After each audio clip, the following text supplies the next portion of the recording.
ये बिल्कुल अक्षरशः समझिए, जो भी साधन कर रहे हैं गुप्त रखिए, उसे प्रकाशित मत कीजिए। सोने से लेकर शयन तक की दिनचर्या कभी अपनी किसी के सामने मत रखिए, गुप्त रखिए। बहुत लंबे समय तक आपका साधन भजन ठीक चलेगा। और यदि आपने अपनी साधना व्यक्त कर दी, दो चार लोग बैठे हैं, उनसे कि आप क्या समझते हो, मैं 1 बजे रात्रि को उठता हूं, ऐसा ऐसा करता हूं, ऐसा ऐसा कर, वो बंद हो जाएगा, उठना बंद हो जाएगा, वो दिनचर्या बंद हो जाएगी। स्पष्ट लिखा हुआ है। तो इसमें लिखा है कि दूसरों को बताने के समय हमारे चित्त में अहंकार होता है, अंतःकरण में अहंकार स्फुरित होता है। मैं इतने बजे करता हूं, मैं ये करता हूं, मैं करता हूं, इसके कारण उसकी साधना रुक जाती है। यदि उसे घुमा के वर्णन करें कि संतों ने कहा रात्रि के 1-2 बजे उठ जाना चाहिए, भजन साधन करना चाहिए, फिर ब्रह्म मुहूर्त में अमुक अमुक ऐसा साधना करना चाहिए, संतों ने कहा है। अपनी डायरेक्ट बात ना बतावे कि हमारी साधना क्या है। सदैव अपनी साधना को गुप्त रखे, भगवत चर्चा करे, संतों की बातें बताए। अपनी बात बतानी है तो किसी साधक ने ऐसा अनुभव किया, ऐसी बात बतावे। कभी अपने को उसमें सम्मिलित न कर ले कि मैं अपना अनुभव बताता हूं कि ऐसी ऐसी दिनचर्या मेरी 10 वर्ष से चल रही। तो आप लिख लो, अगर 10 दिन के अंदर न रुक जाए तो हमें बता देना। चाहे जितनी हिम्मत कर लो, 10 दिन के अंदर रुक जाएगी, हम कह रहे, गारंटी। आप अपनी संपूर्ण साधना को किसी से बता दो, अगर 10 दिन के अंदर वो साधना न रुक जाए तो हमें बता देना। कभी भी किसी भी स्थिति में अपना रहस्य नहीं खोलना चाहिए साधना का, कि हम क्या साधना करते हैं, कितनी करते हैं, क्या करते हैं।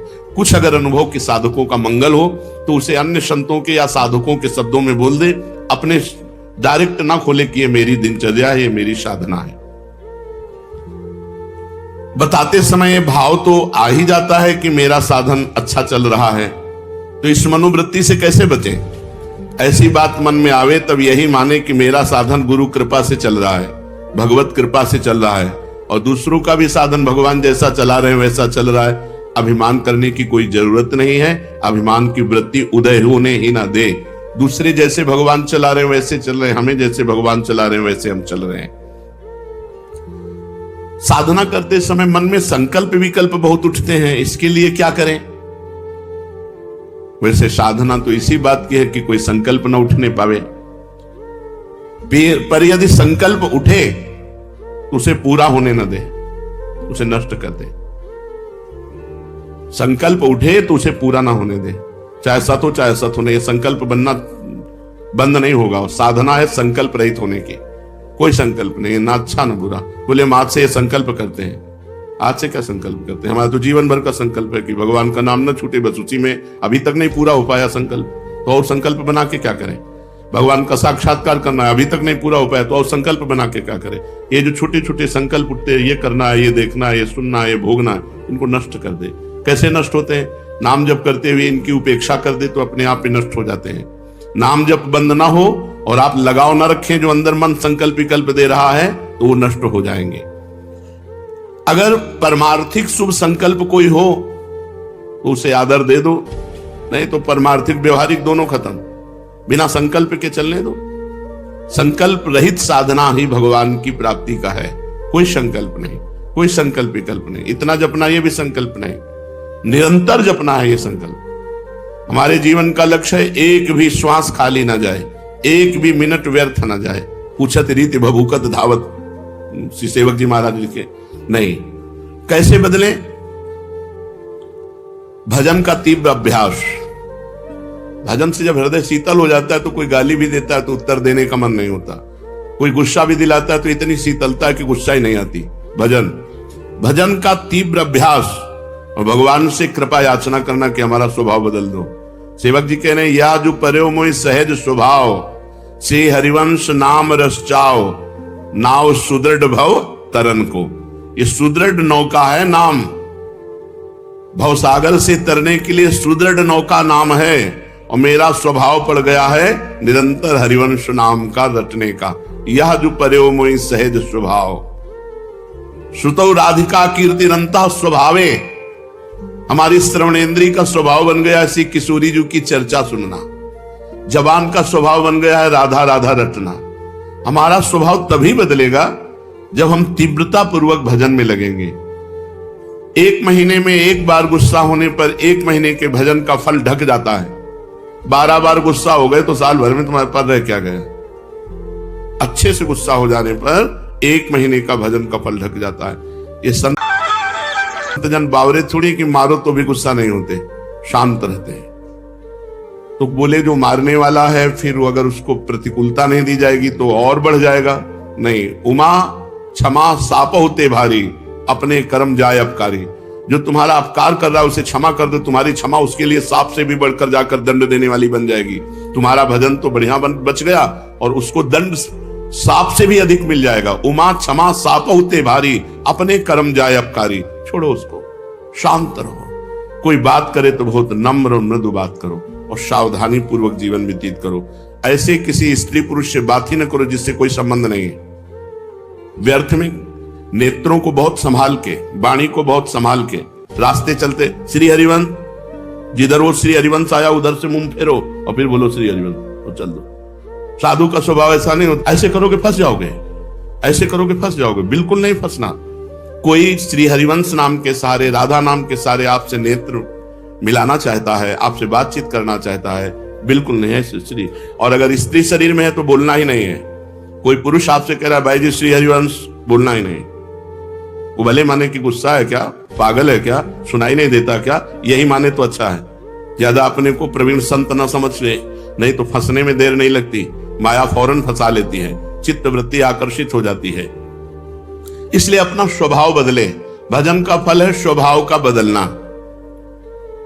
पूरी चेष्टा करता हूं साधना में, परिस्थिति में सुधार संतोषजनक नहीं आ रही, बड़ी निराशा छा रही है। जो साधक भगवान की कृपा का आश्रय लेकर साधना करता है, साधना में संलग्न है, प्रमाद नहीं करता, और ये स्थिति है कि संतोष नहीं हो रहा है, बढ़िया बात है। भगवान की कृपा का भरोसा करके साधना में कोई कमी नहीं पर संतोष नहीं हो रहा, ये बढ़िया बात है। संतोष होना बहुत हानिकारक है साधना में। साधना में असंतोष बढ़िया है। कभी संतोष और भजन और भजन और साधन, संतोष हो गया तो मन कहेगा नियम तो पूरा ही हो गया, थोड़ी देर मनोरंजन कर लेते हैं। संतोष नहीं होना चाहिए, पर भगवान की कृपा का आश्रय और सच्चाई से साधना में लगन पूर्वक लगना। अमर पद की प्राप्ति का उपाय क्या है? उस मायातीत, कालातीत, अकाल पुरुष की प्राप्ति का उपाय क्या है? चिंतन। अनन्य चिंतयन्तो माम, भगवान ने कहा अनन्य चेता सततम यो माम स्मृति नित्यशः तस्याहम सुलभा पार्थ। मैं उसके लिए सुलभ हो जाता हूं जो निरंतर मेरा चिंतन करता है। नाम का चिंतन, रूप का चिंतन, गुण का चिंतन, बस चिंतन चलना चाहिए। चिंतन, भगवत चिंतन से अमर पद की प्राप्ति होती है। जब युद्ध जैसे कार्य में भी भगवत चिंतन हो सकता है तो हर कार्य में भगवत चिंतन हो सकता है। मामनुस्मर युद्ध च, जब युद्ध जैसे कार्य में भगवान का स्मरण हो सकता है तो कोई भी कार्य ऐसा नहीं जिसको करते हुए हम भगवत स्मरण ना कर सके। निरंतर भगवत स्मरण ही अमर पद, भगवत प्राप्ति, परम पद के उपाय हैं। अगर भगवत चिंतन में अंतर पड़ रहा है तो उतना ही अंतर पड़ रहा है अमर पद में। क्या साधना में वेश धारण करना आवश्यक है? ये वेश आचार्य परंपरा से होता है। ये जरूरी नहीं कि वेश धारण करे तभी परम पद मिलेगा, और ये जरूरी नहीं कि वेश धारण कर लिया तो परम पद मिलेगा। अगर वेश धारण करके भजन नहीं हो रहा, मनमाने आचरण हो रहे हैं तो नरक मिलेगा। और वेश धारण नहीं किए, बहुत सही साधना कर रहा तो उसे भगवत प्राप्ति होगी। वेश का विशेष महत्व नहीं है, महत्व भजन का है। भीतर अगर आपके भजन चल रहा है, बाहरी वेश कैसा भी हो तो आपको भगवत प्राप्ति होगी। बाहरी वेश साधु का, भीतर संसार का चिंतन, मान प्रतिष्ठा, रुपया पैसा, तो फिर भगवत प्राप्ति नहीं, नरक की प्राप्ति होगी। वेश आचार्य परंपरा से है। अगर वेश है और उद्देश्य है तो सोने पे सुगंध है, फिर क्या कहना है? मम भक्ति युक्तो भुवनम पुना, तो तीनों लोगों को पावन करने वाला है। लेकिन केवल वेश है, उद्देश्य भगवत प्राप्ति नहीं, भजन नहीं, इधर उधर भंडारा खाते डोलना, रुपया पैसा समेटना, मान प्रतिष्ठा, ये लोक व्यवहार, हंसी मजाक, तो संसारिक जीवन व्यतीत करने से कोई वेश थोड़ी भगवत प्राप्ति करा देगा। इसलिए वेश का विशेष महत्व नहीं है, भजन का विशेष महत्व है, उद्देश्य का विशेष महत्व है। वेश रखकर तो विशेष सावधान रहना चाहिए कि भगवान ने इतनी कृपा की, मुझे विरक्त वेश दे दिया, अब मेरे से गलती न हो, अब मैं भगवत प्राप्ति इसी जन्म में कर लूं। सोते हुए जब कैसे होता है? जब कहा जाता है 24 घंटे जप करो, तो सोने में तो 6 घंटे जाते हैं, तो 6 घंटे तो जप नहीं होता। नहीं, जब हम निद्रा में जा रहे हो और भजन करते हुए सो गए, तो हमारा जितना सोने में समय जाएगा वो सब भजन माना जाएगा। जैसे मरते समय नाम ले लिया तो पूरे जीवन क्या किया है परिणाम नहीं देखा जाएगा, आपको भगवत प्राप्ति होगी। ऐसे सोते समय नाम जप करते हुए सो गए तो 6 घंटे, 7 घंटे, 5 घंटे, 4 घंटे जो सोए वो भजन का फल मिलेगा। इसलिए सोते समय बहुत होश में होना चाहिए, सब बातें हटा करके नाम में एकदम डूबते हुए फिर नींद में चले गए। तो निद्रा समाधि स्थिति, जो सोना है वो भी आपका समाधि भजन माना जाएगा, क्योंकि निद्रा में वृत्ति लीन होने के पहले आप नाम जप कर रहे थे, तो नाम जप में ही लीन माना जाएगा, निद्रा में नहीं माना जाएगा। निद्रा के ठीक पूर्व एक क्षण पहले तक नाम जप चल रहा है और फिर सो जाइए, तो आप देखिए जगते समय वही नाम जप चलता मिलेगा, तो बीच में आपका भजन ही माना जाएगा। ऐसे 24 घंटे भजन माना जाएगा। प्रश्न कर रहे हैं भजन करने के लिए क्या घर छोड़ना आवश्यक है कि भाई अब भजन करना है तो घर द्वार छोड़ दे? हमें लगता है कि अगर भजन का अभ्यास नहीं है तो बाहर ज्यादा माया जाल है, बाहर ज्यादा माया जाल है, घर की अपेक्षा बाहर ज्यादा भ्रष्ट होने के चांस हैं। अब कहीं तो कमरा लोगे, कहीं व्यवस्था, तो रुपया कैसे मिले? तो धनी पुरुषों का संग करो, फिर बेविचार और नाना प्रकार की गलतियां और नाना प्रकार के दोष हो जाते हैं। घर में अपनी कमाई का खा के दूसरों का उपकार करते हुए जो भजन करता है बहुत जल्दी सिद्ध हो जाता है। जो विरक्त है, भगवान की विशेष कृपा हो गई है और वो साधु समुदाय में रहे, आकाश वृत्ति या मधुकरी वृत्ति से जीवन यापन करे, खूब भजन करे, सिद्ध हो जाएगा। जो मेहनत करके कमाया है जिंदगी में, उसी अपनी कमाई के धर्म के टुकड़े खाओ और खूब नाम जप करो।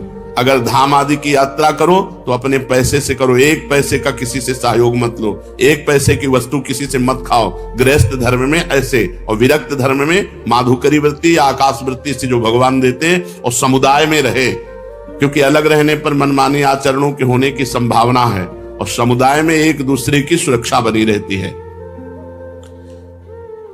घर में भगवान का नाम लेने से, भगवान में मन लगाने से ज्यादा अच्छा है। हाँ, जो जीवन भर भजन करता रहा है, अब उसने देखा हमारे कर्तव्य का कार्य पूरा, बच्चों का ब्याह हो गया, संसार, ए भाई राधे श्याम, और चला, वो बात अलग है, वो बात अलग है। वो शास्त्र आज्ञा करता चौथेपन में विरक्त होकर के विरक्तों के बीच में रहकर भजन करे, अपने कर्तव्य का पालन हो गया, अब हम भगवान के भजन में चले। कहते हैं कि जो भजन नहीं करता वो आत्महत्यारा है, जो भजन नहीं करता वो आत्महंता है, आत्महत्यारा है। ऐसा क्यों कहा गया? बोले भगवान ने कृपा करके मनुष्य जन्म दिया है, कृपा करके सुविधा दी है कि इस जन्म में प्रमाद से हटकर भजन करके मेरी प्राप्ति कर लो, और अगर आपने नहीं की तो यह अपराध बना और आप आत्महत्यारे कह जाओगे। जो न तरय भवसागर अस समाज नर पाए, स्वत निंदक मंदमति आत्महनन गति जाए। जैसे कई बार बताया है कि भारतीय सरकार किसी आदमी को विदेश भेजे और सारी सुविधा वहां, घर मकान स्त्री पुत्र परिवार सब सुविधा दे, और अपना सरकारी काम बता दे कि ये काम करना है। अब उसने सरकारी काम तो किया नहीं, सरकारी सुविधा का भोग करके बेटी बेटे को पढ़ाया, ब्याह किया, सब किया, सब किया। और जब भारत लौटा तो उससे पूछा गया वो कार्य, जिस कार्य के कारण आपको विदेश भेजा गया था, जिस कार्य के कारण आपको सुविधा दी गई थी, वो कार्य? बोले वो कार्य तो नहीं हुआ, तो वो दंडनीय अपराध होगा और उसे जेल मिलेगी, क्योंकि उसको उस कार्य के लिए सारी सुविधाएं दी गई थी। तो भगवान ने मृत्यु लोक में मनुष्य रूप में हमें भेजा भारत में, किस लिए? जाओ साधन धाम मोक्ष कर द्वारा, साधना करो और अपने जीवन को मुक्त अवस्था में लाओ, भगवत प्राप्ति कर लो। तो लड़की लड़का पत्नी परिवार सबका पालन पोषण किया, खूब सब कुछ किया, लेकिन प्रधान सरकारी कार्य भजन करके भगवत प्राप्ति ये नहीं किया, तो आपको जो गति आत्महत्यारे की होती है वही दुर्गति आपकी होगी। हम आपसे और समझना चाहते हैं, कुछ ऐसा कहा जाता है कि अगर राम के साथ सीता की उपासना न करे और कृष्ण के साथ राधाजू की उपासना न करे तो नरकगामी होते हैं, ऐसा सुना है? नहीं, शास्त्रों में जो वर्णन है उसको समझना है।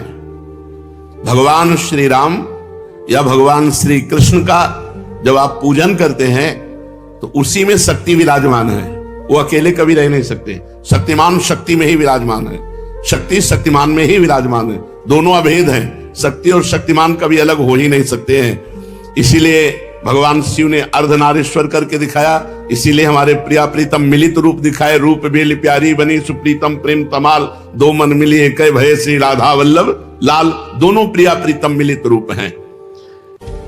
यदि रामकृष्ण के उपासकों को नरक जाना पड़े तब तो धोखा ही धोखा हो गया। ऐसा जो कोई वर्णन करता तब तो धोखा ही हो गया। विवेक पूर्वक यहां उपासना करने की भावना है कि जब हम राम जी का उपासन कर रहे हैं तो उसमें सिया जी भी विराजमान है, जब कृष्ण जी की उपासना कर रहे हैं तो उनमें राधा जी भी विराजमान है। वस्तुतः एक की हो ही नहीं सकती, क्योंकि अकेले कभी रहते ही नहीं। शक्तिमान में तो शक्ति विराजमान है, तभी तो, बिना शक्ति के कुछ है ही नहीं।